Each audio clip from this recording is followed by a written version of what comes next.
Après la fuite précipitée des Lutz, la maison d'Amityville n'était pas vide. Et ce qu'ils ont trouvé n'aurait jamais dû être entendu. Les enquêteurs paranormaux, Ed et Lorraine Warren, pénètrent dans la maison. Décidés à percer son secret, ils installent des caméras, des micros, des détecteurs de mouvement. Leur but, prouver qu'il reste quelque chose ici. Dès la première nuit, les enregistrements captent des sons étranges, des chuchotements, des voix d'enfants qui semblent courir dans les couloirs. Pourtant, la maison est vide. La deuxième nuit, un grondement sourd résonne dans le salon. Un son profond, animal, presque bestial. Puis, juste après, un souffle glacé se rapproche du micro, comme si quelqu'un respirait, juste derrière eux.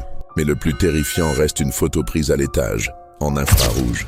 On y distingue clairement un petit garçon, debout, immobile, les yeux complètement blancs, sans pupille. Aucune trace de cet enfant n'existe dans les registres.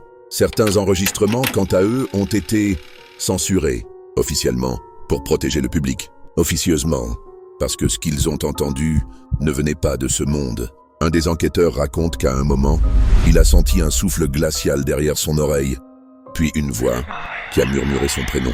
Le problème, c'est qu'il était seul dans la pièce. Et ça, tu ne l'entendras que dans la dernière partie.